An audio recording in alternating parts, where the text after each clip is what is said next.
Hi guys, అందరికీ నమస్తే. Welcome to our channel. ఎలా ఉన్నారు? బాగున్నారా?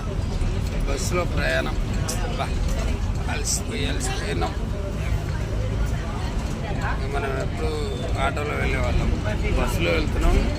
ఫుల్ ట్రాఫిక్ అయి ఉండే చాలా అయిపోయింది. మరి ఇలా ప్రయాణం చేసే వాళ్ళు ఇలా వెళ్తారు. నాకైతే ఎప్పుడు ఈ ఆటోలో వెళ్ళేవాళ్ళం. నాకు ఆటో ఉంది. సురక్షిత ప్రాంతాలకు వెళ్ళాలంటే మన సొంత వాహనం ఉంటేనే బాగుంటుంది. ఎక్కాలి, దిగాలి,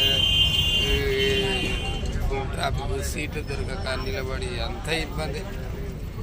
మనవరాలు, మా ఆవిడ, నా కొడుకు, కోడలు వెనుకున్నారు. వాళ్ళు అక్కడ ఉన్నారు. వీళ్ళతోటి వెళ్తున్నాం. చాలా ఇబ్బంది అయింది ప్రయాణం. ఓకే గైస్, మీరు కూడా సొంత వాహనం ఉంటేనే బాగుంటుంది. ఎందుకంటే ఇలాంటి దాంట్లో మనం పోలేము. మేము అలవాటు పడినాము. మీరు కూడా అలాగే చేయాలి. ఈ ట్రాఫిక్లో మనం ఈ రాత్రిలో చాలా ఇబ్బంది అవుతుంది. Okay bye, thank you.